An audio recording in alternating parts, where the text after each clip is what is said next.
What's up, everybody? This is Ro from the Scare of Scuttlebutt podcast. We've got quite a show for you tonight. Thank you guys for joining us here live on YouTube and Twitch.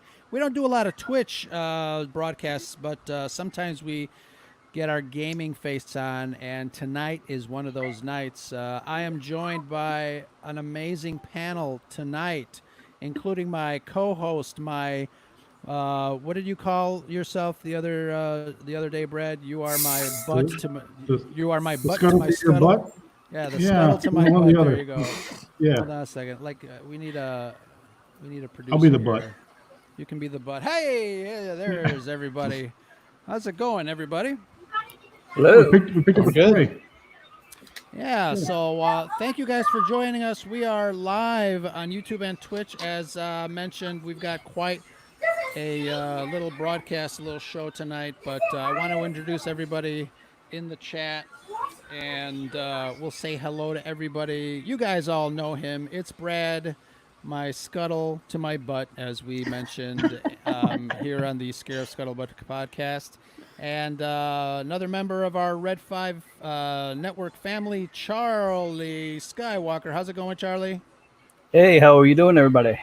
Fantastic. Glad you can make it. And my favorite CRU member, well, there's two of them. I got two favorite. Whoa. Of course, Whoa, Radio Underground. I know that's dangerous. That's dangerous. Don't tell Marisha. But Andrew, how's it going, Mr. Andrew Gore from Coruscant Radio Underground, another member of our Red 5 family? Yeah, everything's going good. That's fantastic. Thanks for joining us. Did you guys record early tonight? No, it kind of fell through, so we're going to do it tomorrow night. Oh, sounds good. But it worked because now I can be here. Excellent, excellent. And a special, super duper, extra awesome guest tonight, Angela. How's it going, Hi. Angela? Great. Thanks for having me. How are you guys? Fantastic. Thanks for being here. Of course. For folks that don't know, Angela is a big gamer, and she's a fan of the podcast. And tell us, you guys just did your podcast yesterday. Is that correct? We Last did. night? Yep. Every Awesome. Wednesday. Gaming Every Beyond Wednesday. the Box on YouTube and Twitch. Yeah, that's right. So tell us a little bit about the podcast for folks that don't know. We talk about gaming news, games, kind of a lot of everything. A lot of laughs. Really, really good group of guys. A great panel every week. I hope you guys can check it out sometime. Yeah, for sure. And so, Brad, what do we got going tonight? Well, I've been catching Pokemon all night. I posted some pictures earlier. I saw that. I'm just now taking a break from catching Pokemon out there. They're all over the place. Of course, it started raining when we started going out to catch the Pokemon. But we always talk about this serious stuff with Star Wars and propaganda and religion and all this. But sometimes it's really good just to talk about the fun stuff. The reason why we're all here, the fun geeky things that brought us all together, continue to bring us all together, and that's video games. So we have how many decades? Well, nearly the same amount of decades of video games to talk about as the saga was. So I started playing in the mid '80s, I guess. Ro, you probably started before that. Charlie, definitely. But what are you trying to say, Brad? What are you trying to say, Brad? You're old, is what I'm trying to say. You're old. And hey, I wear that hat proudly. That's right. So yeah, I think we're gonna have a good time talking about some video games tonight. Awesome, excellent. Brad, I'm gonna step aside for a second. I'm gonna do some maintenance here, but I got somebody in the chat that I want to see if we can convince him to come on board as part of our panel. But yeah, just keep it going. Hold on a second. Let's see here. All right, I'm gonna try to see if he can come in. Hold on. Okay. All right. So, have you guys ever heard of ColecoVision? Charlie, you ever heard of Coleco? Yeah. So, most people, I guess the thing to have back in the 80s was the Atari before Nintendo. I had a ColecoVision. It had the funny controller. It looked like a little a phone. It had the keypad on there, and then with the little dial. So that was my first experience with Star Wars gaming, was on my ColecoVision that I had. And I remember you did like a little trench run and stuff like that. And, Yeah. it was mind blowing for its time. And I just looked it up. It still looks fun. You can still find clips of it on YouTube and stuff now. But what was everybody's first experience? What was your first Star Wars game that you ever remember playing, or what got you hooked, Charlie? Oh, it would have been the same one. On the ColecoVision. Then they ported it over to the Atari. Added a couple of extra features to it because that's what Atari always did. They took other ideas from other people and just added on to it and called it theirs. But yeah, the ColecoVision, Commodore 64 also had a version of the Star Wars Trench Run, and I played that one as well. Yeah. How about you, Angela? Well, I'm fairly new to Star Wars in general within the last, 3 or 4 years. But my first one was Battlefront 1, and then immediately Battlefront 2, which I still love that game. So which Battlefront was it? The one on the PlayStation 2 or the PlayStation 4? 4, PlayStation. Okay, you're talking about the 2015 one, right? Yes, but I didn't play it very Yeah. very long because then 2 came out, so I started playing that. But I have been going back and playing some of the older ones on PlayStation now, and Racer Revenge is like one of my favorite games. I love it. Yeah, I don't think a lot of people realize. I didn't even realize I was paying. I had a subscription to PlayStation now. But if you accidentally have a subscription to that, make sure you use it. There's a lot of good games on there. You can even find Star Wars Force Unleashed. Yes, I played that as well. Yeah. So of course we'll talk about Unleashed here in a little bit. I'm sure you can't not talk about Force Unleashed. But yeah, so definitely check out PlayStation Now if you have a PlayStation. Andrew, what about you? So I played a little bit of the one Charlie was talking about on the Commodore 64. I grew up with a computer in the house, from the time I was real young. But I remember playing that one a little bit. The first one I really remember playing a lot was Empire Strikes Back on the NES. And that was a side scroller, right? Yes. Yes. Yeah, those weren't easy, if I remember correctly. They weren't. I think the Return of the Jedi one was really difficult. Yep. On there. Hey, Rode's back. Hey, Rode. I was like, does Rode know he's back? So that was the first game he played. But I know Angela's only been playing for a couple of years. What was the first game that really got you hooked, like that you couldn't stop playing? I remember for myself, it was the TIE Fighter series back in the 90s. So you had X-Wing, you had TIE Fighter, and then they combined the two with the X-Wing versus TIE Fighter in those games. And I couldn't stop. And those were on the PC. I couldn't stop playing those. What was the first game you remember just getting completely hooked on? Same. I logged countless hours on, especially on X-Wing versus TIE Fighter. Yeah. And what was so cool about that is they actually had a storyline to them as well. Mm-hmm. But then you would hop in the cockpit and you really felt like you were flying. Those missions were pretty legit. Yeah, they were pretty immersive. The cool thing about that was X-Wing really didn't have the story mission, but TIE Fighter came along after. And then with the response of TIE Fighter, they went back in, and when they combined the two X-Wings versus the TIE Fighter, they made the story missions for both. So yeah, those are amazing games. And Hey, then guys, yeah, go ahead, Ron. Sorry. So I just want to acknowledge there's a lot of people in the chat. I'll be putting in a couple of comments based on what you guys are talking about.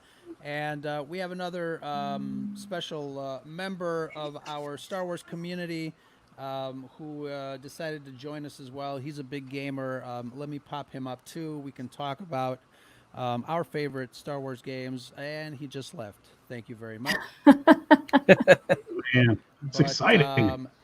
Yeah, you know, it's funny. Somebody had mentioned the Lego Star Wars, and Lego Star Wars is really it's one of those games that when I first experienced it, obviously being a father and sharing it with my son, it was one of those games that was really, again, it was immersive. It was kind of an open world layout, and it was a lot better and more fun than I thought. Anybody else have any experience with Lego Star Wars?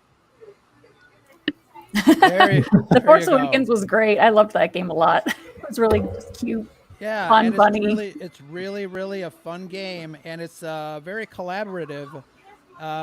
You know, especially the later games, you had to really work with your, I guess, other players to kind of solve things and build things. So it's really great. Yeah, what was the target audience for those? I mean, obviously, Lego, they're supposed to be for kids, but like the first scene, you mentioned the Force Awakens. So the first scene in Force Awakens, I think that level takes about 20 minutes or a half hour in the Lego Star Wars game, or at least that's how long it took me anyway to get this thing. Like those things are not easy, man. I'm an idiot, one or the other.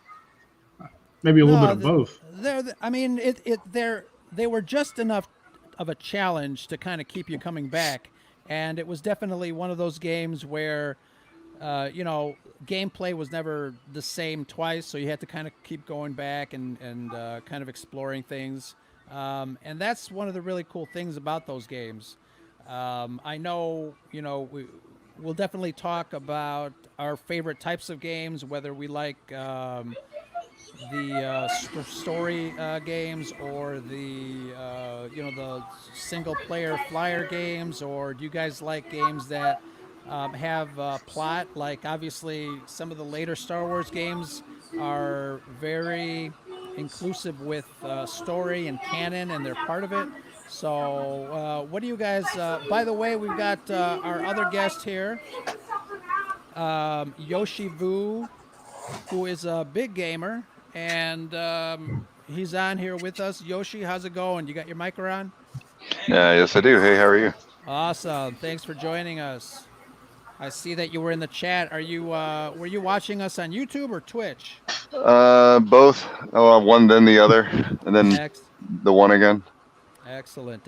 So, Yoshi, you said you were a big gamer. What are some of your favorite Star Wars games out there? Shadow of the Empire, hands down. Oh, great game. That game's completely underrated, if you ask me. I think it's people still make fun of Dash Rendar to this day, but that game was the shit back in the day. I think it still holds up. Is it underrated? I like everyone I talk to thinks it's amazing. So Really, I don't know. Which game? Well, it's kind of like Boba Fett. It's kind of like Boba Fett. There's a Boba Fett. It's cool to hate Boba Fett right now, and it's been cool to hate Dash Rendar as well. But Dash Rendar, there was nothing wrong with Dash Rendar, and that game was a lot of fun. Oh, I mean, it was. Yeah, I mean, even George Lucas threw in the Outrider to the updated the special editions to nod, which was really cool. Yeah, that Shadow of the Empire, that's like a whole monster in and of itself, obviously. So that's pretty cool.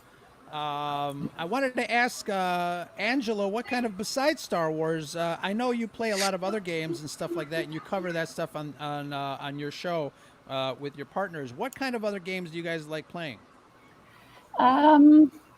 We kind of play a variety. A lot of them right now are playing World of Warcraft, and it kind of got me into that a little bit. A lot of Destiny, as you know. We were playing Call of Duty Modern Warfare for a while. The Last of Us 2 is kind of popular between the group. We kind of are all over the place. But right now, I think most people are focused on World of Warcraft. That's pretty cool. Yeah. What about you guys? I actually worked on a couple of things you mentioned. Like what? Well, I worked on did some cinematics for Destiny 2. Oh, you did? Yeah, and I was at Activision Blizzard for a while. Wow, Nice. amazing! Love that game.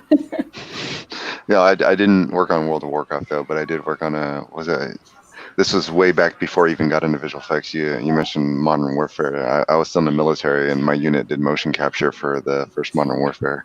Wow. Oh, That's That's cool. badass. You worked at Blizzard, or you did some Blizzard work. Did you do any I was with Overwatch? Activision Blizzard, not Blizzard proper, before the whole. Yeah. Yeah. So now that I have all of you guys on here, what is it about games that makes Star Wars so prime for this platform? What do you guys think?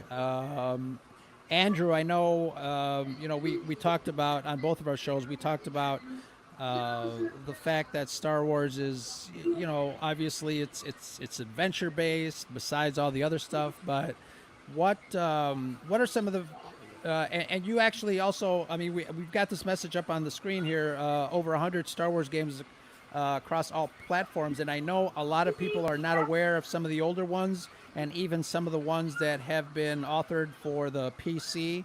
I've only played Star Wars games on consoles like PlayStations and Xboxes and stuff like that. And I know that there's tons of games on the PC, but what are some of your favorites and why? For me, Yeah. I mean, as already mentioned, I really like the X-Wing series. I really liked Republic Commando. Nobody really talks about that one much, and I don't ever see it brought up anymore. But that game was one of the best shooters that Star Wars has done. Now the multiplayer was kind of broken, but as far as playing through the story, it was a lot of fun. It was faster paced than what they're doing now with Battlefront. Plays a little slow, and but let's see. Shadows, we've already talked about. I played a lot of Shadows of the Empire, and the Force Unleashed games were great.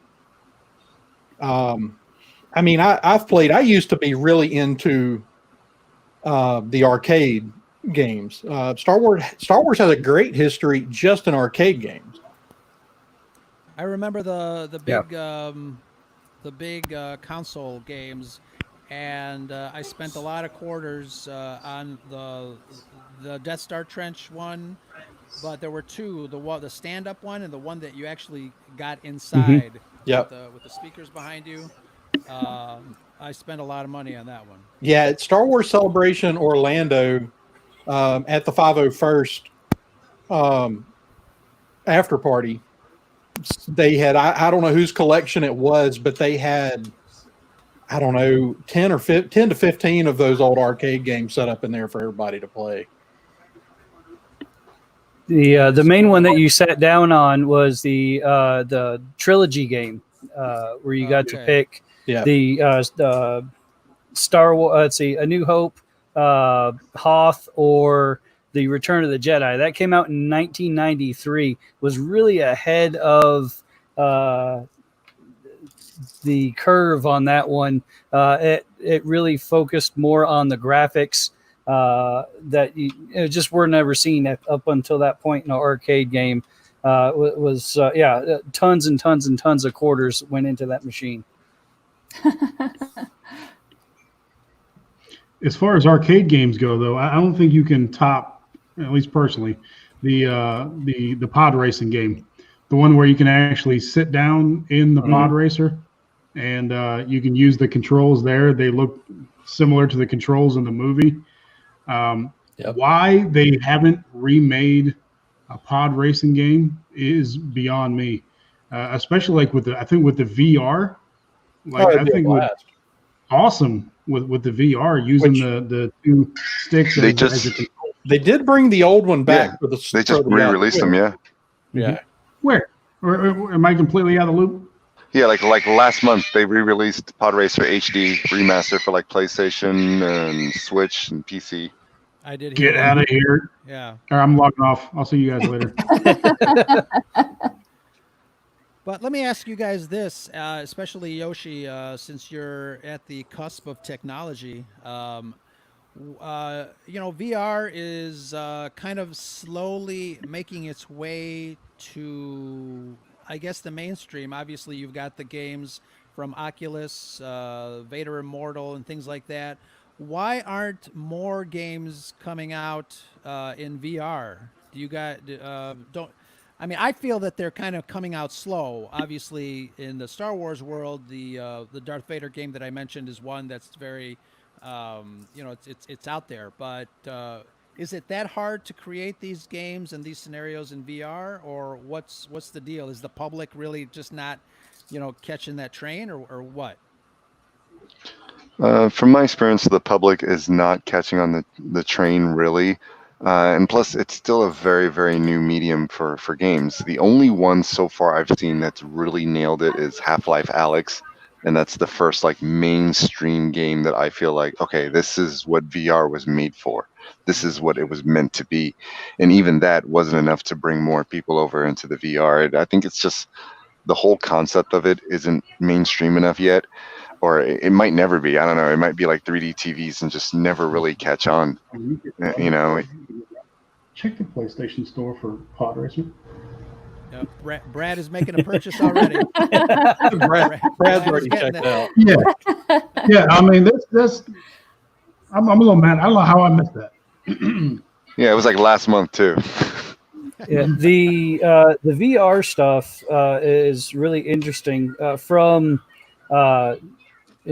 coming from a GameStop level, where I was a manager for GameStop for 8 years, I think, and the public just really, they don't want to buy a peripheral that cost, say, like a PlayStation 4 VR. At the time it was like $200. I think right now it's still $175. But they don't want to shell out that extra money for 1 or 2 games that they're going to play and beat in 12 hours. And then they have all these little fluff pieces, then party games that are on the VR. There's nothing really there to sink their teeth into as far as a console gamer. Now the Oculus has a little bit more teeth to it and can really bite into it. The Vader Immortal, I thought they did a very good job with it. A little quirky here and there, but again, you have to pay that extra price tag on top of if you're going to pay for your Xbox or your PlayStation. The price point's still high, and there's just not enough games coming out with frequency to make it worth the average dollar. Well, not enough good games. Right. The only good thing about the Oculus is, yes, you have to pay premium, but each episode of Vader Immortal was only like $9, Mm-hmm. and that it was definitely was a motivating factor. But I'm sorry, I interrupted you, Andrew. What were you going to say? I was just saying, it's not just they've got to put more out, but I mean, you got to put good stuff out too. And there's a lot of stuff out there for VR that's just not that good. And so it's a volume thing mostly, like Charlie's saying. You got to have enough stuff out there that will make people pay the extra. People aren't going to pay the extra for 1 or 2 games. Yeah, and I bought the Oculus along with Vader Immortal. It's sitting in a box in the closet, and I feel bad about it. But they should definitely come out with more games. Half-Life Alyx, dude. All right, I'll check that out. I will check that out. But as far as VR and the technology behind it, obviously, this technology has been developed to a point where filmmakers are using it. You've got the technology behind The Mandalorian that is using render engines to create scenarios live, on demand basically, and they're using that technology to make movies, to render real time, and I think that's fascinating. As far as the future of gaming, we've got somebody that just posted that VR, once it goes down in price, we see that as the future of gaming. Do you guys see any other jumps and leaps in gaming as far as technology goes? Who wants to take that one? I think the next level is a lot to do with it's kind of a Okay, this is kind of a loaded answer, but a lot of people thought the motion control wasn't going to be a thing, and it kind of is. You look at the Switch, you look at the Wii. It was a big thing, but it started out with something like the Power Glove, which didn't go anywhere. Right. And I think that's where we're at now. Is we're getting all these ideas out and all these. Sorry, I have a 11-month-old back there, but so we're getting all these pieces and parts together. But I think it's going to come a time where we'll be able to figure it out and get it all together. So what I think is next is a lot of the camera technology, like the Kinect, motion control, things like that. It'll come together in a way where, I can load up my Xbox or whatever, put on a VR headset like Ready Player One. It'll scan me, and I can play a game now where it's my face, or even to the point where now you're playing a game like, a lot of games now have cinematics in them where you're playing and it'll cut to the cinematic, and now you'll see your face. Maybe it'll analyze your voice, and it'll be you speaking in the game, and that'll really help people to immerse themselves in it. Like even now you kind of have it with a lot of EA games, the sports games. You can upload a picture of your face from like the front and side, and it'll kind of give you a reasonable facsimile of your face in the game, like the UFC game or the soccer games. But so that's kind of where I think things are going to go, and I hope it does. I hope we get VR to the point where it's like Ready Player One, because then I'll have even more of a reason to keep going to the gym if it gives you an advantage online, right? Right, and I want to be able to play Vader Immortal with that suit. So when Vader slashes at me, I'll be able to feel it, because I am no match for Darth Vader. But anybody else? Future of gaming, Angela? What are you seeing out there? I don't know. I can't imagine what could come next. I don't know, but anything on your wish list? Well, I mean, I would like to try Squadrons in VR, but Oh yeah. And well, okay. So we're talking about that. It's a great segue. It would be kind of a goofy thing to introduce this game on the new PlayStation system without it being VR. So, do they have something under their hat that they're waiting for to surprise us once, once the game is out and once like version 2 comes out or whatever? What do you guys think? There are quite a number of games that are in development right now to use both VR and regular. I'm sure they probably won't mind saying it, but I was talking to somebody at Ubisoft, and they are working on like an Assassin's Creed that is going to take advantage of the VR portion plus, it's kind of hard to describe. When you'll be playing the game, and then you could switch over into a VR mode, and you'll be able to look around and play.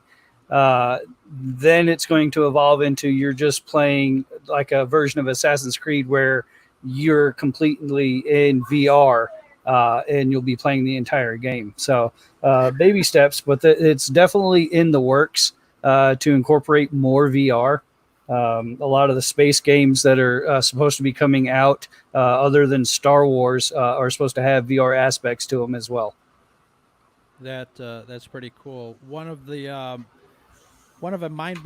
early mind-blowing experiences I had in gaming was Arkham Asylum.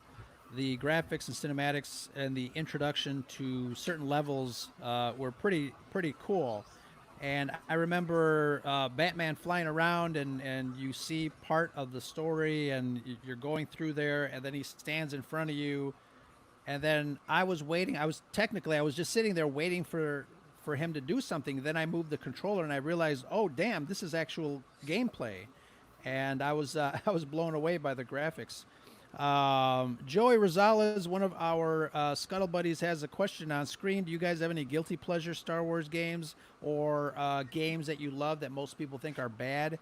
And Andrew, I'll come to you with that one first, because it seems like a lot of the other Star Wars games on the PC. Anything come to mind? I don't know. I guess I haven't paid attention enough to know which ones are the ones that people really don't like. The ones that I still play are, I replay through Knights of the Old Republic, both games, usually a couple times a year. I'll play through those and pull out Force Unleashed and that, So as far as the closest thing to a guilty pleasure would probably be the one that I already mentioned that nobody talks about, which was Republic Commando. Brad, how about you? Probably Battlefront 2. I mean, I think you have to be a Star Wars fan to enjoy that game. I don't know why I go back to playing it from time to time.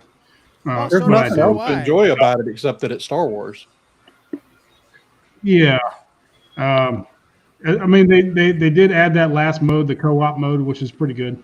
Also, in the chat, Amanda, I just want to give her a shout out for this one, the episode 3 game. And, if I remember correctly, the game came out before the movie. They released the game before the movie came out. So I played through it entirely before the movie even came out. And I was a little disappointed that some of the stuff that was in the game was not in the movie. But that game was a hell of a lot of fun. And, I don't know about you guys, as far as like new games and stuff like that, I don't know if anybody else is like this. When new systems come out, I've always waited for there to be a good, specifically Star Wars game before I will buy a new system. Back in the day, I had to befriend somebody I completely hated just so I can borrow his Xbox so I could play KOTOR when that came out. It was worth it. I still hate the guy, but at least I got to borrow his Xbox and play through KOTOR. But it was the same thing. Like I didn't get a 360 until Force Unleashed came out, and then the PlayStation. I think the Battlefront, the 2015 Battlefront. As far as the PS5, I don't think the Squadron game is going to be enough for me to want to buy that right off the bat. I'd rather have. You said, what do we like about Star Wars games? And for me, it's storyline. And, we've already got the space combat in the Battlefront games. I don't think it's going to have enough story to keep my interest for very long. So I'm going to wait on the PS5 until we get something with more storyline. All sorts of sacrifices have to be made, Brad. I totally understand befriending an enemy for gameplay. That's right. I'm sure we've all done Good work. something similar. But yeah, that's a good point. I still have my PlayStation 3, and I got the PlayStation 4 when Battlefront 2 came out. That PlayStation 5 looks a little too trendy, but you're right as far as playability and forwarding with story-wise, I might have to wait as well. But I wanted to mention, as soon as Brad, I don't see this pod racer anywhere.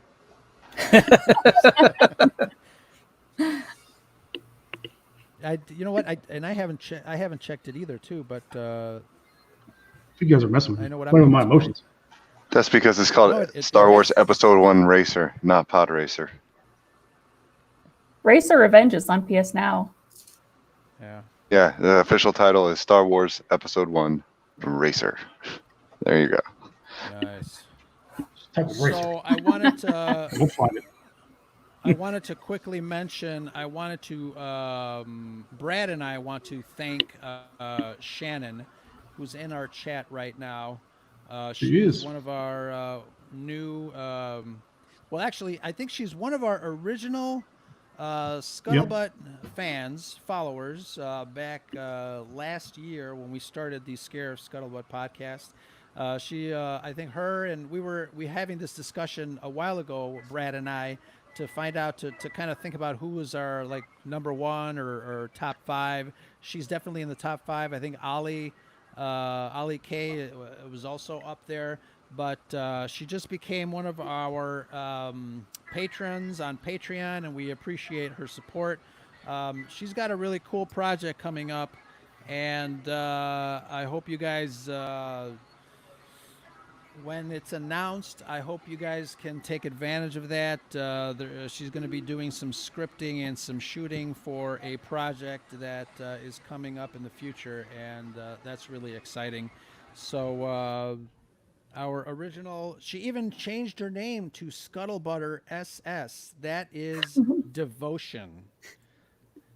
And we appreciate her and all. Yeah, she actually she joined the executor tier. I think we only have 2 tiers now on Patreon, and she joined our executor tier.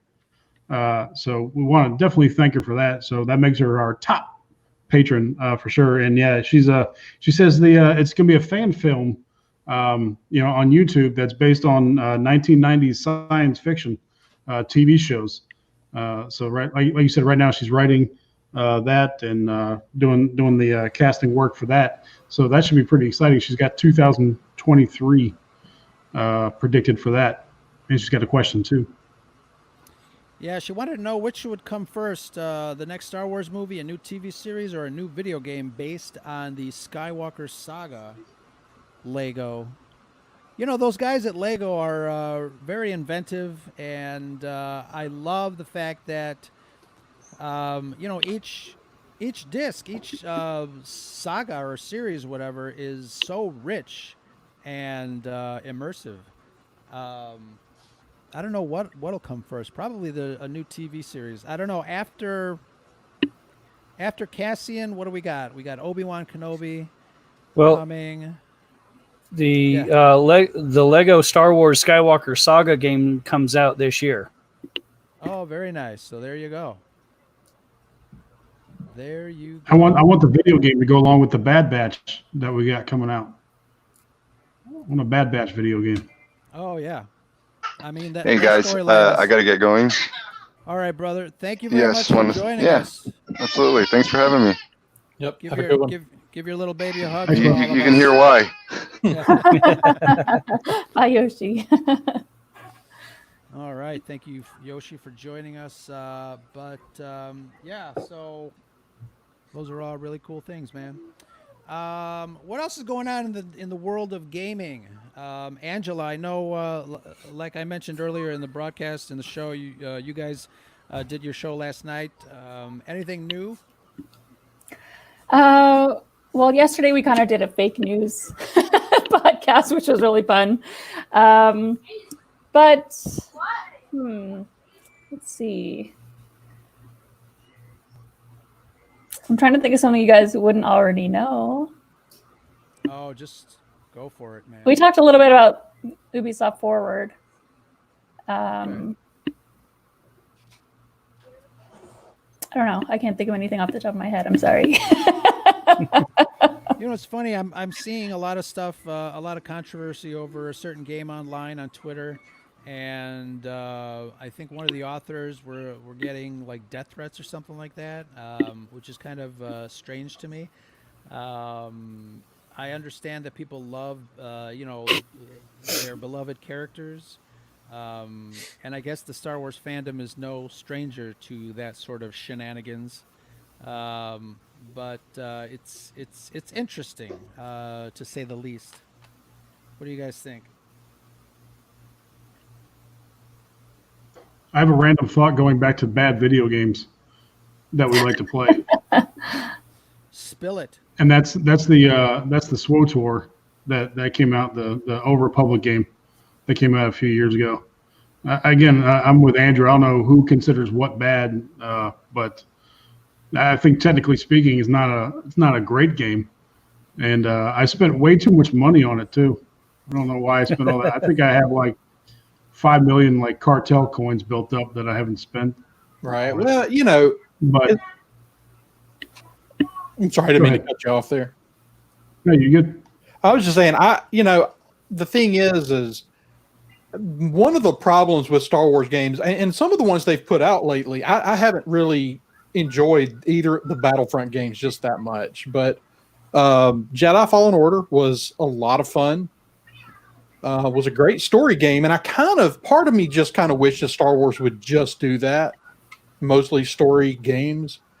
Because when they do other things, like you're talking about Star Wars: The Old Republic, or when they do shooters, they don't do them at a level to compete with the other things that are out there.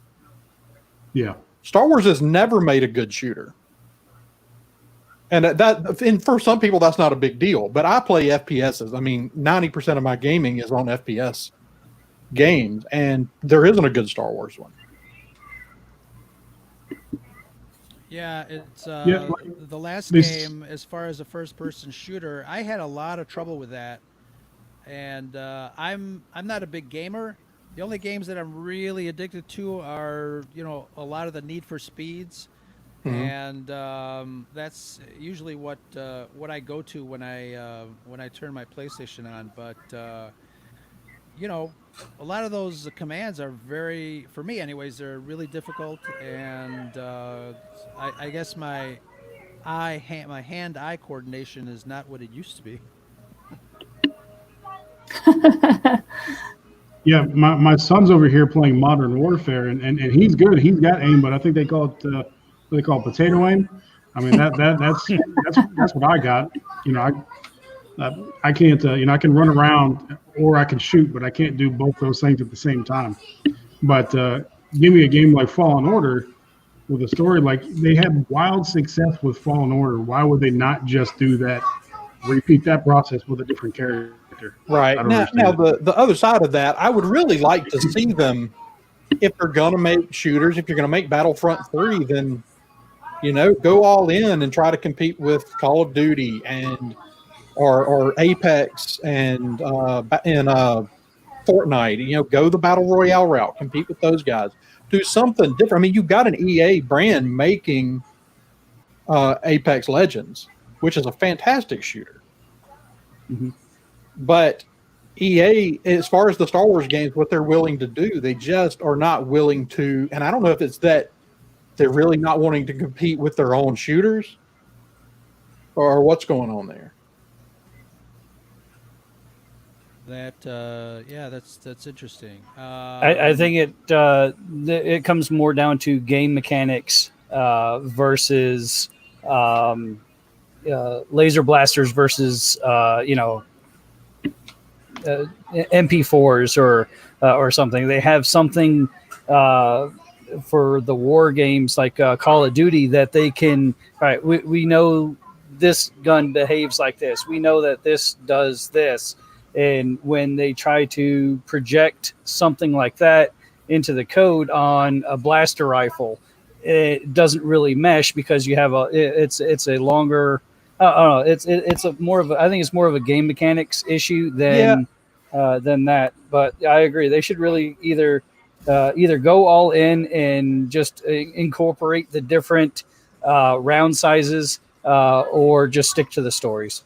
Right. I really like Battlefront 2. I love all the different game modes that we have. Ewok Hunt is pretty scary. You can do team deathmatch. The new capital supremacy mode is awesome. You can spend an hour and a half in a match if you have the time. I don't know. I love what they've done with the game. It's to me it feels a lot like the Battlefield games. Yeah, which I don't care for those either. But it's a visually appealing game, and there's a lot of stuff they did well. But it's just something with the mechanics are just they feel outdated when you compare it to other modern shooters. But the same thing, like you could say the same thing about the most recent Call of Duty. It feels like it took a step back. In fact, the last two feel like they took a step back from Modern Warfare 3. Yeah. Let me ask you guys this: what makes a game bad, in your opinion? Brad, you talked about we're not sure why some people would say that a game is bad, but obviously if you finish it right away, I know I had a friend of mine who finished the first Battlefront in a couple of hours, and even in hard mode he whipped through that. But I guess like everything, it's subjective. But what do you guys think? What makes a game bad? I know my major thing that I really can't stand, and this goes for either multiplayer or a story mode or campaign, is hit collision. if you're constantly getting trapped behind a wall, or someone just you see them in front of you and you go to shoot them or take them down, next thing you know they're behind you and you're laying on the ground, you don't know why. It's because their hit collision is off, and that can really make or break a game. It's just makes it feel clunky and you just don't want to play it anymore. Yeah, the why bother? Yeah, I get it. Brad? What was really aggravating for me on Old Republic is no matter what class of character you played, it was always the same story over and over again. So I had every single map memorized. So I wanted to create new characters, have a different experience from a bounty hunter, to a Sith Inquisitor. But you end up going through the entire storyline. I mean, the minor details are different for each class of character, but the maps were exactly the same. So it was the same thing, same experience over and over again, which got pretty old after a while. What about you, Andrew? I mean, I guess the main thing I want in a game is something that's worth replaying. Whatever it is that makes it worth replaying, whether it's the story or because it just plays, the mechanics play so well, or something that's more casual. And the thing is there's such a wide variety of types of games that appeal to completely different people. Completely casual games, more casual games like the Lego Star Wars games. It's so the thing for me is when I get a game, I want it to be something that I don't play, because if I'm going to shell out $50-$60 for a game, I don't want to play through it one time and then just be like, okay, and it just disappears to somewhere and I never touch it again. So for you, the multiple playabilities, even though you know what's going to happen, or I guess the individual enjoyment is what keeps you coming back. Yep. Awesome. And Angela, what about you? What makes a game bad, and what keeps you coming back to the same game? That is so subjective. Yeah. I really don't like walking simulators. I mean, I don't really like playing any of those. Story, I think, is big for me. I like story-driven games. I like adventure games. What keeps me coming back? Destiny 2. I have 1,000 hours in that game. But there's a serious lack of content lately, so I don't play it anymore. So they aren't keeping me back. I'm also a trophy collector, so once I get a platinum trophy on a PlayStation, I tend to never go back and play that game again. I like co-op a lot. I think playing games with people rather than against them are really fun. I love playing with friends. So games like Far Cry 5, where I can play it with, a buddy. I'm more likely to play that over and over again because it's fun. I like that feature, co-op. And there's a certain aspect of some of these games where, and I'll speak for me specifically, at the end of a hard, work day, you just want to kind of unwind and disconnect. Mm-hmm. And for me specifically, I just want to get behind a Ferrari and get chased by cops and, have no consequences, obviously. But, for games like, the racing games that I'm fond of. But does that come into play for you guys as far as gaming and enjoying the game? Do you guys like just to kind of disconnect from the real world and just kind of just go wild in a game? Yeah, well, I mean, I think that's kind of one of the appeals to video games is, people use movies for the same reason, or TV, to escape from the real world for a few minutes, and gaming is kind of the next step from that, and that you can more immerse yourself in it. Yeah, I agree 100%. Instead of just watching, you can actually control the movie that you're in. So right. Yeah, I get it. Go ahead, Charlie. For me, the first thing that I do is I look to see what if it has a campaign or if it's just a multiplayer. If it's just a multiplayer, I'm probably not going to pick it up right away. If it has a story in it, I'll probably pick it up, and I like to play through the story. Now, if I have a little bit extra time, yeah, I'll get into the multiplayer, similar to what I did with Battlefront 2. I love the story in there. I love the aspect of Inferno Squad. I love the way that they tied it in. And then once I was done with that, then I jumped onto the multiplayer. Now, I was a bit behind, but I stink at multiplayers anyway, so it doesn't really matter. But I could get into it more because I've already invested the time through the campaign. So that, to me, that's the big thing, is it has to pull me in. Another thing that the campaign will do is it has stopping points, save points. All right, I'm going to play for this. I'm going to play through this level. I get to this level, and now I'm done. And then I can turn it off and pick it up at some other time. What I find in the multiplayer games is that it's either a very short match, or you get some person that's on the headset that's just chattering nonstop, and just there's so much other stuff in the background. You try to mute everything else, and then you lose half of it, and and then I get more frustrated. So so I prefer the storyline, and that's why. Sure. That's what pissed me off about Battlefront 2, though. Like they had the book that went along with it by Christy Golden, which was a really good book, and that ended right after Rogue One, episode 4 time frame. But Battlefront 2, they pick up right before Return of the Jedi, or right during Return of the Jedi. They had 3 years where you could have played as an Imperial commando platoon that they just didn't do. Like, obviously, Ro, you and I have talked many times about the Empire, and whether or not they're always the bad guys and that sort of thing. But there's a lot of people, myself included, we'd love to play a game from the Imperial standpoint, especially if you're Inferno Squadron and you got all this badass tech at your disposal, and they skipped 3 years. And I think that was a waste, in my opinion. Yeah, those are good points.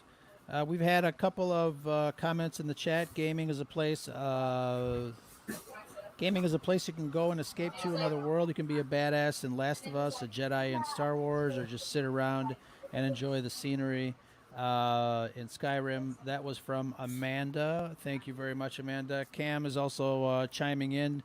There's a certain pull, obviously, when it comes to story games, and I'm with Cam. I really like to kind of immerse myself in story. Obviously all the Battlefronts were really good for that. Once you get into the gameplay as far as the adventure, I obviously enjoy it, but there's a reason why people kind of take the cinematics and put them together in a little movie. Just people like to see them. What in your opinion has some of the best cinematics out there? Andrew, let's start with you. For Star Wars? For Star Wars or any game, what do you think? I mean, Destiny has always done a good job with their cinematics. Apex Legends doing a fantastic job with theirs. For all the shortcomings of Star Wars: The Old Republic, they had some of the most amazing oh my god, trailers ever made for a video game. Yeah, and I think people are still watching the heck out of those strung together. Yep. Definitely. Charlie, what about you? Yeah, Force Unleashed had a lot of cutscenes in there that were just absolutely amazing, and you're watching it and you're just on the edge of your seat, like what's going on next, and you're just itching to gain control so you can really take that situation. Fallen Order is another one that. There was points in that game where I just set the controller down and just sat there with my mouth open, watching the cutscenes as they appeared on the scene, and then I had to pause it and think about, wow, they're really going there. This is pretty cool. So yeah, this Star Wars to me is they always have a lot of extras, especially in the cutscenes, that a lot of people wouldn't expect. They are pretty cool. Angela, what about you? I think know Naughty Dog. You play. Oh, Naughty Dog. Tell Naughty me about Dog it. games. They have very compelling stories. I love their cutscenes. I've been, a big fan of Nathan Drake since the first game up until the last game. I think what they did with his story was fantastic. He kept coming back. He's funny. He's a cool guy.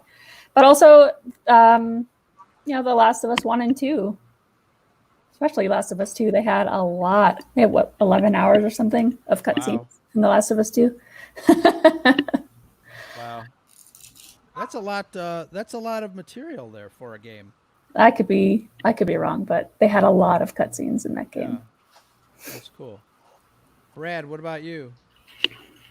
It's and I really wish I was. Angela's actually good at Destiny too. I really wish I was good at that game, because I don't think you're going to find a more beautiful game. That's why I want so badly to be good at that game, but I suck at it. But it's stunning as far as visuals go. But Star Wars related, I'd have to give it to Fallen Order. Obviously, like you talked about the movies, the cinematics for the Old Republic. But non-Star Wars, Red Dead Redemption 2. That's a good one. That is just a beautiful game. And you want to talk about, I'm playing this game and I'm wishing this is a TV show, at least a movie. But I'm thinking, if this is a TV show, and we really haven't had a good Western in a while. I don't think they're popular. I would watch the hell out of that TV show if they made it into a show. But you get so attached to these characters in there through the dialogue and through the cinematics. So, and then of course when you play it, it's just as beautiful when you actually play it. Most of the memory goes just to the landscape from that game. So it took 2 discs just to load the thing. I'd have to give it to Red Dead on that one. That's a game that I missed, and I saw a lot of posts. I kept on mistaking the hashtag RD2 for something having to do with R2D2. So I kind of Yeah. I'm like, wait, am I dyslexic or am I dyslexic? Horizon Zero Dawn was another one that was good. What was that, Charlie? Horizon Zero Dawn. It was a PlayStation exclusive. That was amazing as far as cinematography on that. Were there any games that you guys played that you either purchased or acquired that you didn't think was going to be all that great, but found out that once you got in there, it was really, really fantastic? Star Wars or otherwise? Anything come to mind? There was one game for me that I thought was really cool, and I can't remember the name, but it was a detective, like a film noir game on the PlayStation. L.A. Noire? No, I don't think it was that, but it was very similar.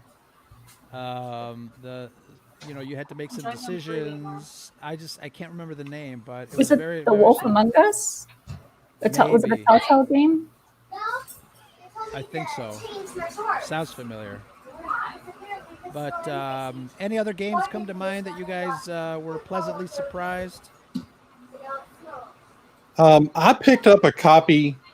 Gosh, it's been 15, 16 years ago. It may have been longer than that. But I picked up a copy of Sid Meier's Pirates. I never played it back in the original PC form, and I had never heard of it. And I've always played the Civilization games. And my brother and I, we were on vacation, and the weather was bad, and we were stuck inside. And so we went to a store, and we found it for $5. We didn't expect anything from that game, and we played that game. I don't even know how many hours we logged just while we were on vacation. I still play that game. Yeah, that was a fun one. What do you? What platform? I'm currently playing it on the Xbox One. Ah. It was originally a PC game. Yeah. So what other games have you guys played that have been a surprise hit for you guys? Angela, anything come to mind? Oh, I was going to say the first one that comes to my mind is the Division 2. I didn't like the Division 1. I don't know why I picked up 2, but I did end up liking it. That's the first one that comes to my mind. Charlie? Life is Strange. Okay, I think I remember that one.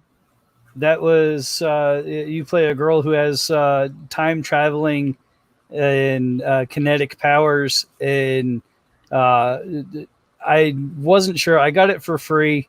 It was just a bonus game, and I popped it in with no expectations, and I couldn't set it down. And even my kid, my oldest daughter, was playing, wanted to play it, and she sat there and she didn't want to do the controller. She just was interested in the story and got to play that. And it was a good bonding time for us. And I thought the story was absolutely fantastic. That's cool. My son, for the longest time, was playing Portal 2, which was a lot of fun. I remember that game from back in the day. And yeah, over and over again. Now it's Minecraft and what's the other one? The game that Palpatine came up in. Oh, Fortnite. Fortnite. There you go. Yeah, that's another podcast episode. Brad, what else you got? Well, I mean, I didn't. Again, go back to Red Dead. I picked that up. I don't know why we decided to get that game because it's not normally our type of game to play. And I really didn't like the first half hour or so of it because you're just trudging through the snow, barely able to survive. But once you get past that, first 30 minutes or whatever for the tutorial part of it, like I couldn't stop playing that. So definitely Red Dead. As far as Star Wars goes, I don't know if you guys remember Empire at War. I was just looking up. I couldn't remember the life of me. I couldn't remember the name of it. I was getting confused with Galactic Battlegrounds, which came out a few years before that. It was Empire at War, which is it's cool because it's a strategy game on the galactic scale, and then you actually because you have to control resources and control where your fleet is and stuff like that on the galactic level. But then you would actually go down to the the battle level and actually fight with different vehicles and stuff like that. And then a few years before, I don't know if you guys have heard of or remember Rebellion. It was an old PC game, and it was just a giant map of the Star Wars galaxy, broken up by sector, and you would have your personnel at your disposal, and then you'd have people like if you played the Rebels, you'd have people like Han Solo. You could send him in to try to go blow up an orbital shipyard, or if you're on, you can try to incite an uprising on a planet, and it would go from like Imperial control to neutral, and then you could try to go in there and take it over. But you could set up an orbital shipyard and upgrade your shipyards, and it's visually it was nothing really to look at. I mean, it was basically a board game strategy game, PC style.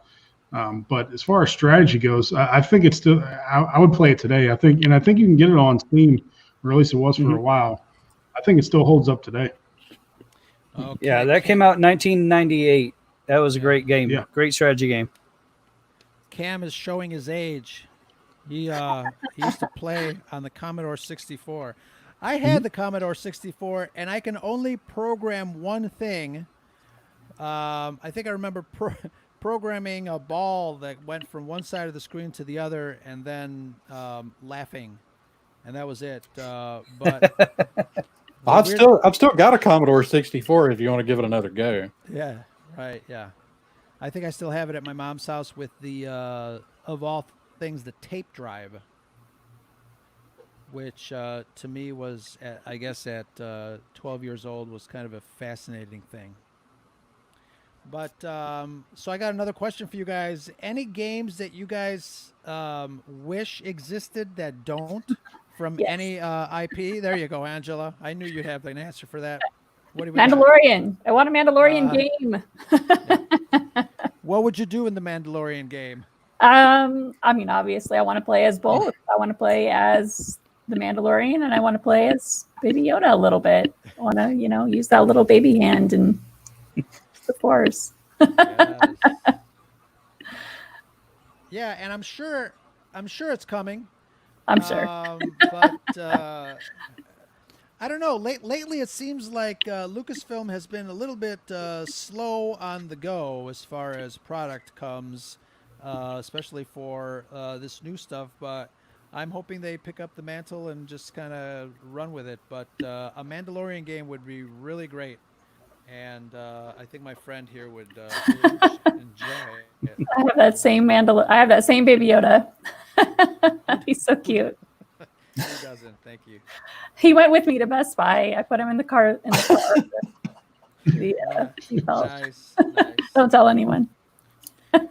You rolled the windows down, right?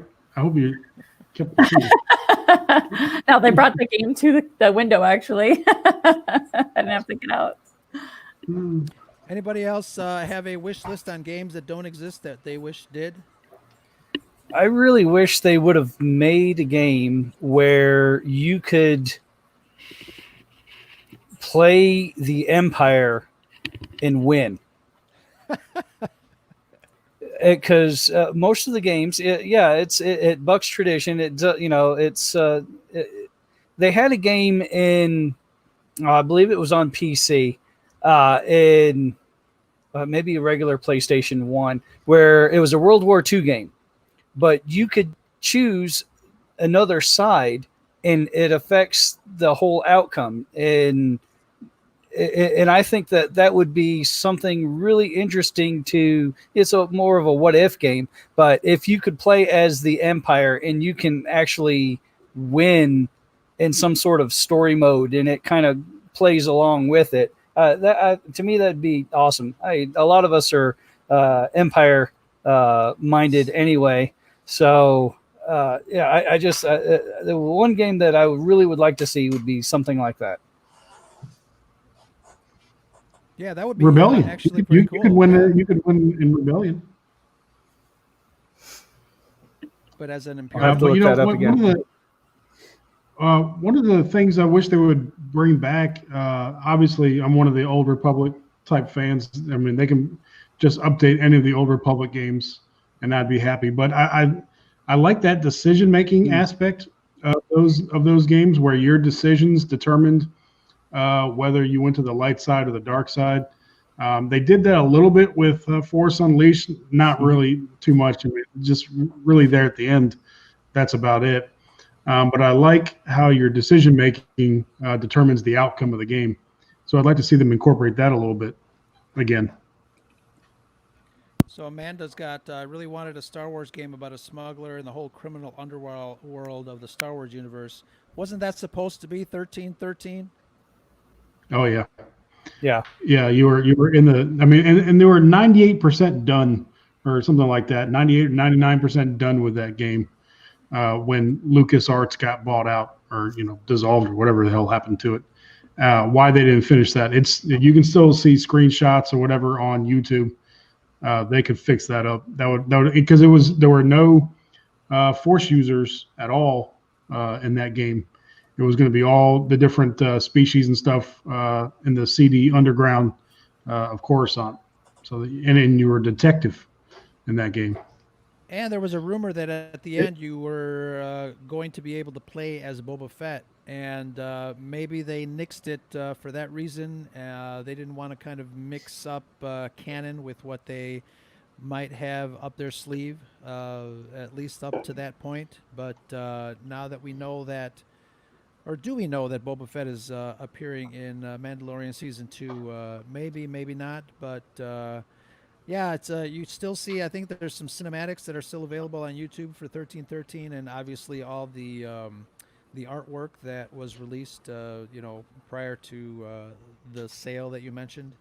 I too, because I'm fascinated by the whole criminal underground and all the kind of the shady stuff, not the shady stuff on Scarif. I mean the shady stuff on level 1313, Brad.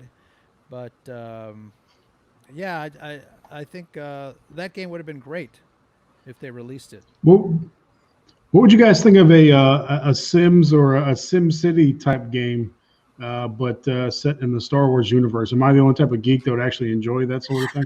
I I'd would play the heck out of it. I would play a SimCity type game in the Star Wars universe for sure. I'd even play The Sims. Yeah, that Walking around doing nothing as a Twi'lek. right. Talking to people in hoodies. Yeah, absolutely. How open of infrastructure would that Sims in Star Wars be for you guys to enjoy it? How far do you think they would have to take it? Anybody? I mean, doesn't I that don't think market they'd just- have to. I mean, yeah. Yeah, they wouldn't have to take it very far to get people to play it. If you could dress up, have the buildings look Star Wars-ish, have people serve blue milk and walk around with lightsabers, I think people would be completely happy with that. Just throw some, skins on things, and they could definitely make it happen, and people would buy it. Yeah, it's now my mind's racing with the possibilities. Nice. Tell them that Baby Yoda is somewhere on that planet, and they'll just be walking around for hours trying to find Baby Yoda. Find it. I don't know that I would play it. I'm not really into those simulators as much anymore as I used to be. I kind of need something to stab and shoot, so I need action. Yeah, I do remember when they first came out, and I think even PlayStation had a community. It's no longer around, but I forgot what it was called. But PlayStation had a place where you can just upload your avatar and then just walk around this little town. If you guys remember that, and I can't remember what the name is, but they took it out, obviously. But I found it interesting. Walk up to somebody and just kind of like poke them, and they'd have to turn around. But yeah, it's kind of funny. Andrew, what else you got? What other games do you like playing? You got a big family, so what are the rest of the kids like to play? The kids are still playing a lot of Disney Infinity, which they really like it. Disney pulled the plug on that one, but they're still, which actually helped them because then we were able to get all the pieces and everything real cheap. But that's the main thing the kids play right now. They'll hop on something like Fortnite, but they're not. I mean, they mostly run around and shoot trees, and they're not really playing it. And I told them after watching them play a couple of times that they had to play solo. They couldn't play with teams anymore because I know they were making people pull their hair out running around and just, they don't know what they're doing, but they have fun with it. Yeah, sounds like when my son started playing Minecraft, all he would do is punch trees. Yeah. Yeah, I'm mostly just hours. playing Apex Legends right now. You kind of waiting for the next shooter. Hopefully the new Halo will be good. All right, after tonight's show, you guys have to tell me what games to download. And I know you've been Brad. Did you find Pod Racer? Yeah, we found Racer. Oh, cool. I'll get that. I gotta be able to kick my son off Modern Warfare though, and I'm not sure that's gonna happen. I played vicariously through him, so I'm good through him. Yeah, and I play vicariously through you when you're on the Twitch with the games as well. Yeah, and I don't know. You're talking about unwinding. I don't know why Overwatch is my unwinding game. I get so pissed off at that game with those stupid people on the teams. I don't know why I put myself through it. And I'm always the support healer type character, and like you can't fix stupid. And so unless you go in with your team, you get whatever random schmuck is in the queue to play. And then these guys don't have. How is it 2020 and you don't play with a mic. And like, how do you do that? Like, I'm yelling at you and you can't hear me. Like, I'm telling you how stupid you are and you can't hear me. So I have to yell louder to maybe you can hear me. Maybe they hear, they just don't respond. When I stop healing them, that's how they know I'm pissed off. They do what I do when we're on the podcast. I filter you out, Brad. Well, they might That's be the like only way we me. still have 10 And, listeners. you know, I'm used to listening to my 12-year-olds play and try to trash talk people, and it's just so absurd. And you know, I always end up having my everything muted, and where I can hear the sounds around me, but any voices, it gets thrown right out, just because I can't stand to listen to the knuckleheads try to talk trash. So if it's a community game, then you know I'll play.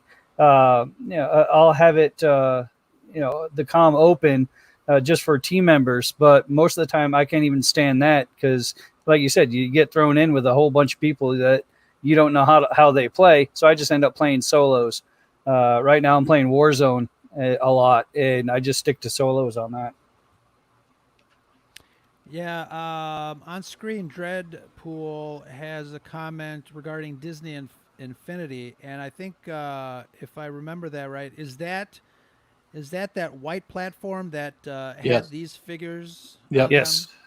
them? And correct me if I'm wrong. Did they discontinue that game? They did discontinue the game shortly after launching the 3.0 version. They continued to release some of the pieces. We just pretty much collected all the pieces and have them on a shelf, but the kids grab them and play. But they were really not clear on why they pulled the plug on it. I think they were having trouble selling it. Honestly, you know, to play as different characters, you had to keep buying characters, and it's no different than when EA wants you to pay, you know, money, you know, these skins on some of these games, just a skin, you know, put a new skin on a character or a gun, you're paying $15 a pop. Yeah. And it gets kind of outrageous after a while.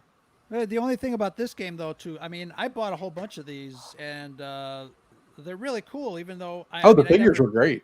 I never Yeah. played the game, but I bought a whole bunch of these. I have the crew of the Ghost back there. Yeah.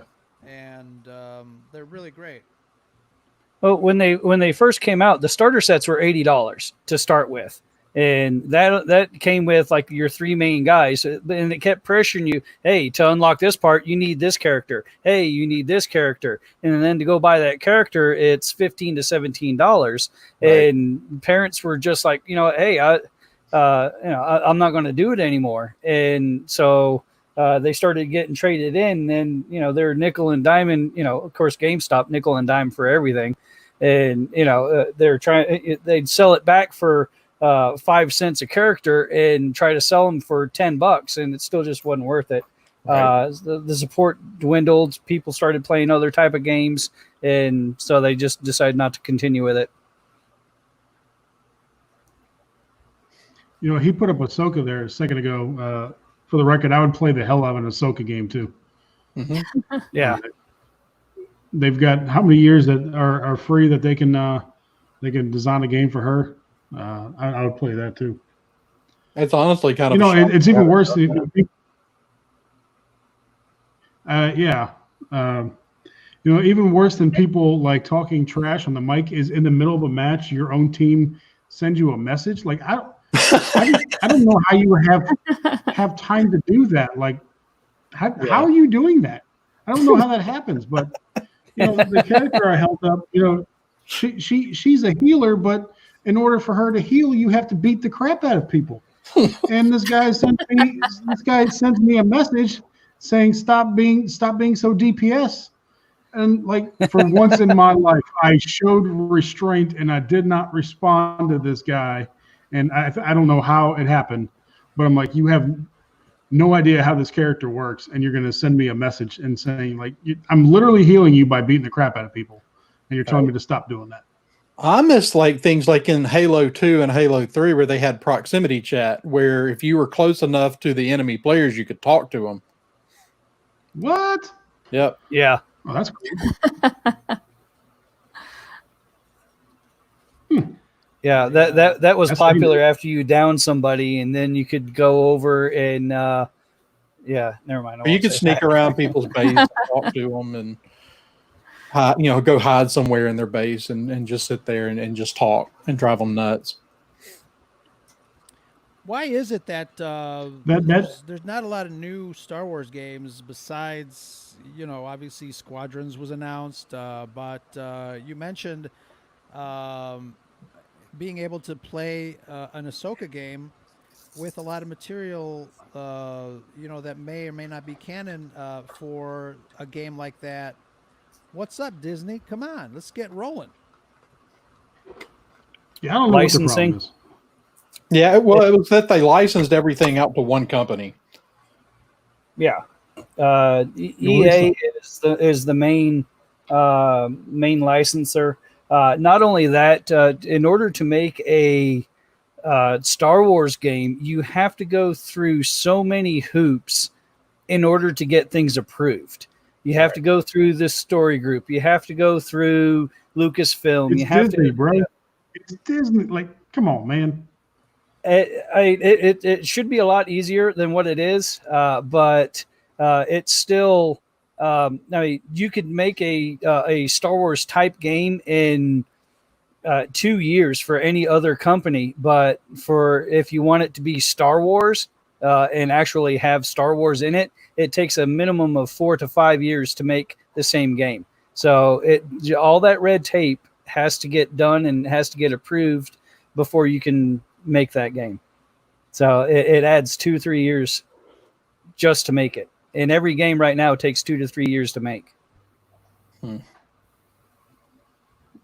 Seems kind of like a flimsy excuse to me. I mean, they're sitting on a cash cow, and like we're telling them what games to make. The Right. fans are telling them what games to make. Well, it's really that instead of rebuilding LucasArts, which they never should have dissolved, they outsourced it, and so now these companies, whether it's Apex or whoever else is handling it, or Respawn rather, they constantly have to come back and, like Charlie's saying, and ask whether they can do this or that, and it just slows the process down. But I mean, the thing is do we necessarily need to do canon games to do games? Like, I mean, there have been plenty of types of Star Wars games that have had nothing to do with canon story, and if you're not messing with canon, you can do them a whole lot quicker.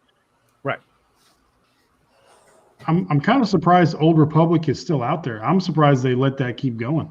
Yeah. I mean, they canned everything else. I'm surprised they let that stay out there. I'm glad they did, but it's still kind of surprising.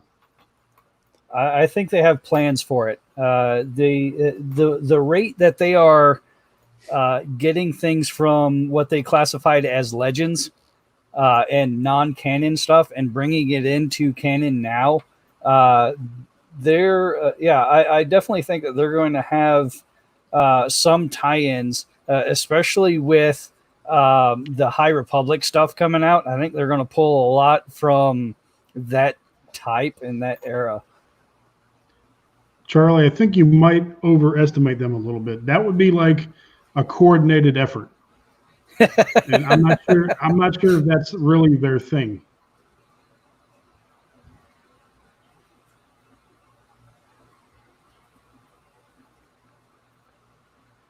Ro, can you hear us? Yeah. Two Med says, put me in charge of, I don't know if that's supposed to be EA, but I won't ever work for EA after what they did to Looking Glass Studios, where I worked for a short time. So, no thanks for EA. No, I think he does want you to go and rule Los Angeles. And, Hey, be in you know what? charge That's of fine. Give me a pitchfork. I'll make it happen. Make everyone wear a mask. Snake, I thought you were dead.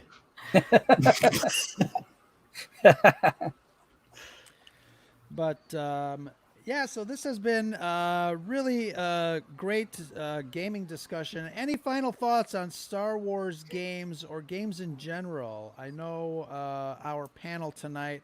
I look at you guys, and it's pretty impressive the hours that have been logged on games. That's one word for it. That's What's the word? What's the word? Yeah. I don't know if you want to know, but no, it's great. You know, it's great fun. It's great a community activity, especially when especially when I see Angela's post about something that happened in her gaming experience. It's a lot of fun to check that out. And yeah, gaming is cool. And I don't know what else can you say. Any last thoughts on Star Wars gaming or otherwise? I'm actually really excited for the Lego Skywalker saga. I have it on pre-order, and I'm really excited to play it. Same here. Same here. Yeah, Charlie, Brad, Squadrons as Andrew. well. Yes. Yeah, I'm Squadrons is going to be really cool. I'm not sure if I'm going to go and get the PlayStation 5 right away, because the wife might notice that my Oculus is sitting in the closet, and might have to take that out every so often just to kind of say, no, I use So it. are they only releasing it on the new PlayStation? Yes, that's what I hear. Okay, because they're releasing it on the current Xbox, even though the new one's coming out like a month later. Interesting. Yeah. I could be wrong. Mr. Rez says Mr. Rez is banned from LA. Okay. It'll be on PS4, Okay. and then it'll be upgradable for Xbox for PS5 and Xbox X. Thanks for checking on that for us, Charlie. But, am I that excited for Squadrons? No. Am I going to buy the super deluxe Whamadine copy? Pre-order it when it comes out? Yes. Because I'm a sucker like that. I got one word for you, Brad. Yes. The word of the day is vague. Let me ask you one last question. As far as I know, I tend to love to own media. I don't like to have anything in the cloud. I like to look at it, touch it, feel it, lick it if I have to. But as far as this new PlayStation, there's a version obviously that won't have a drive. It'll only be a cloud version. What are your thoughts about cloud gaming and all of that sort of thing? Andrew, let's go first. Thoughts on that? I mean, I have a few games that I have that I don't own physical copies of just because I was able to pick them up cheap. But I'm still a physical media guy, and like I've said, I don't know if that's an age thing or what, but I'm still definitely a physical media person. Same here. I think it is. I think a little bit is age, but I'm going to give you money. You need to give me something. Right. too. I want something I can hold if I'm going to spend money on it. Exactly. There you go. Yes. Yeah. Angela, what about you? I mostly buy physical, but I find it with multiplayer games like Call of Duty, Destiny, I'd rather have digital. Yeah, and It's easier. It is easier, and I know when updates come, it's easier to just update the software, get it going. But the back of my brain, I'm still like what would happen if, So I'd like to own physical copies. Charlie, what about you?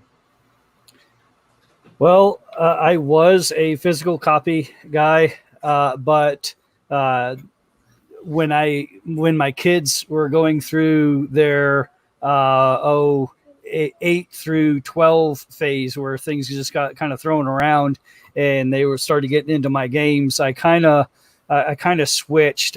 Right now I have 362 games. I have 100 of those are actual physical copy. The rest of them are digital download. Wow, it's quite a library. It's fantastic. Thanks, Brad? GameStop. Oh, yeah, that's right. That's right. Which I just popped in there just to kind of purchase my Millennium Falcon phone charger. That's awesome. I love it. Brad, I know you like to collect physical copies because you just showed it to us, but Yeah. what are your thoughts on I that? used to be I'm kind of with Charlie, but nowadays, if there's a collector's copy like that one for Battlefront, I'd already completed the purchase at GameStop, a couple of years ago. He's like, I hate to do this to you, but I have this copy here. I'm like, I hate you so much, and yes, I'll take that copy. So if it's a collector's sort of deal, then I'll get it. Otherwise, I'm happy. I used to not be. I'm with you. I used to not be in favor of all the digital stuff. But I mean, it's convenient. You don't have to go anywhere. Sure. But Ro, even if your system breaks, you can still get your games on another system, right? That's how this whole digital thing works. Oh, is that how that So you works? don't lose them forever. I You still see. get them. But Yeah, and a lot of mine also came down to like the pre-order bonuses. They don't make a whole lot of collector edition games anymore, and I'll get those when I can. But as far as things that you would get when you pre-ordered the game, especially from like GameStop, where you would get like a poster or a medal or something cool and substantial, and then next thing you know, it just was like hey, you get 5 free loot boxes, and everything just became either digital or non-existent. So the idea of buying a physical game just kind of really lost its luster because there was really no advantage to it. And then by getting it online, I can get it 12 to 24 hours early and play it and start playing it ahead of the people that have to wait for the store to get it open. just camp outside in the store. What's the big deal? Just take your lawn chair out. But the other thing too about physical games is Brad just showed us the cover of his game, and the artwork is spectacular. To be able to kind of display it and put it on your shelf like a lot of us nerds do. And that's the other thing that we love too about games, and having having the ability to have a physical copy of the packaging, because a lot of times the packaging is a lot of fun as well, as we all know. Those steelbook cases are great. I love them. Oh yeah, Yeah. They are very frameable and worthy of displaying. So, but you know what, Brad, I still love purchasing my physical copy of discs. I've seen those Terminator movies. When those machines come to life, they're gonna delete everything. You're not wrong, I don't but trust them. I don't trust them. the other issue is, no matter how overpriced GameStop is, I go in for a game, and then I start looking at all the toys and collectibles and stuff like that, and I end up spending, $100 more than what I intended to spend just because I see all the stuff that it would be irresponsible to leave the store without, So if I buy it digital, I have to put myself at risk for that. I hear you. Excellent. So let's Like Pops. Like Pops. Oh yeah, Funko Pops. Love them. Yeah, it's Funko Pops. I mean, we're gonna start to get into another topic here, but Funko Pops, I used to hate them, but then somebody gave me a Chewbacca for my birthday, and Matt Vader 74 of Salty Nerd podcast fame showed me the Wampa, Empire Strikes Back edition. Now I pre-ordered all of those. It's a rabbit hole that you just can't escape. So Worth it. Awesome, worth it. Yeah. So guys, thank you very much for joining us, Charlie, Andrew, Angela. We'll definitely see you online every so often. I love following you guys. But let's Andrew, what do you got cooking on Coruscant Radio Underground lately? I know you guys do a lot of recording, but you guys are just finishing up on your Pillars series, Right. correct? Yeah, the science fiction area, we just got done doing the Pillars of Sci-Fi, and we're kind of doing a wrap-up episode of that this week, with asking for listener input for a final list. And we're going to take a couple of weeks off and go back. We're also wrapping up our complete watch through of all the Star Trek films. And I think we've got 2 weeks left on that. And then we're going to kind of take a little bit of a break from doing that kind of stuff, do some just general topics. And then we're going to jump right into doing the Pillars of Fantasy. That's awesome. Yeah, I just finished that your last episode, and Charlie, you seem like you're back too, huh? Oh yeah, I'm trying to. So yeah, this week I had a guest on Star Wars Through the Ages.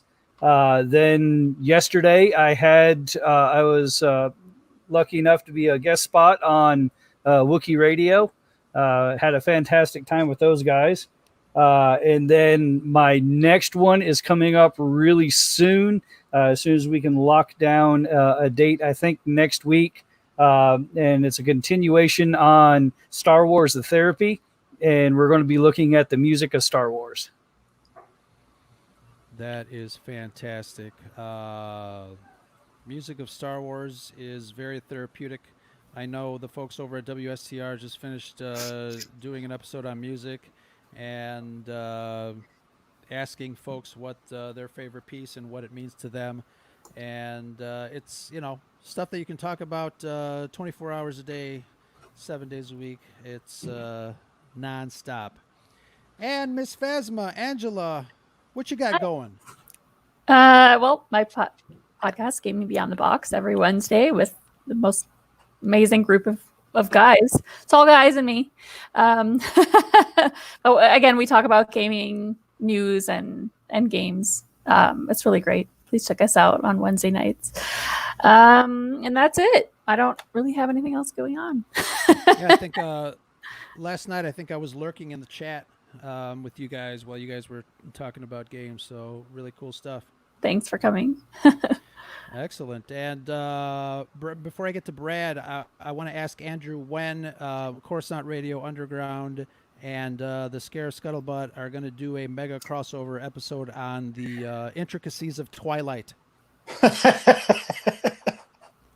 I take that to mean you listened to show me notes. get on my soapbox in the last episode. But I got some notes for you, so we'll plan that real soon. And Brad, my co-host on the Scare of Scuttlebutt, we just released our episode. What is today? Thursday. We just released it this morning, and it was a doozy. We talked about everyone's favorite terrorist, Saw Gerrera, with the boys of Conversations, another member of our Star Wars Red 5 family. That was Pat and Charles. Yeah, they're always fun to talk with. And Saw Gerrera, I think we knew it was going to be an interesting conversation going into it. And then as we started digging, even more layers to that character between the movies, the books, even in the video games, he is in Fallen Order. We end up, like with most of our conversations, we end up talking way longer than I think we thought we were going to talk on that. But it was great to have the guys from Conversations on there talking about Saw Gerrera. Really excited about that one. It was a good one. It was a fun one to put together. I was cracking up. We couldn't stop laughing at the beginning and the end of that.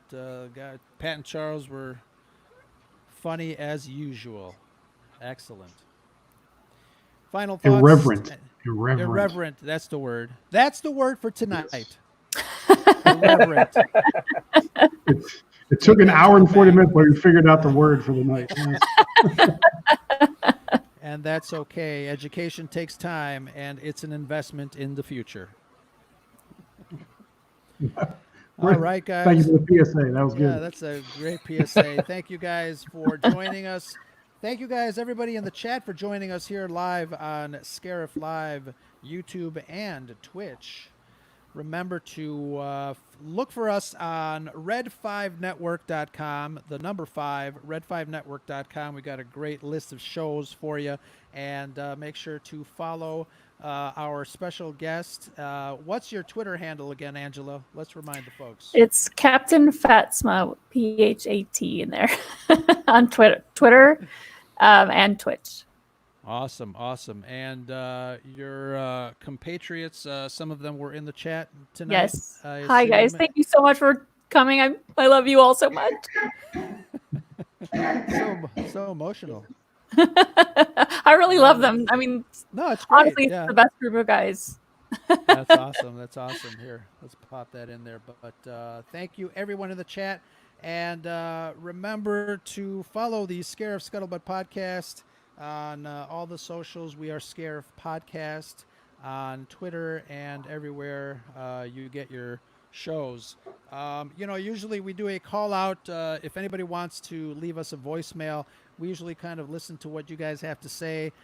So you guys are more than welcome to give us a call 24 hours a day, 7 days a week. Operators are standing by at the Red 5 Media Center. Give us a call at 773-234-8659. We just want to know what's on your mind. Let us know what you're thinking about, Star Wars related or not, games, droids, terrorists, anything you want to talk about. And you might get a chance to... Not terrorists. Not terrorists. Yeah. We talk about the watch list. Not terrorists. Oh, that's Not right. terrorists. Yeah, that's right. Somebody might be listening. But thank you, guys. Thank you for subscribing, sharing. Give us a thumbs up on all the socials, wherever you find us. And this is Ro from the Scarif Scuttlebutt saying, Brad? Well, first we're supposed to say smash that like button There you go. And- Smash it. and smash it, like break your keyboard. You're smashing the like button so hard. And click on the little bell thing to make sure you get notifications when we do this randomly and talk about video games, and make sure you subscribe. And that's the Scuttlebutt. There you go. Have a good evening, Thanks for having me everybody. on, guys. It's been fun. Bye.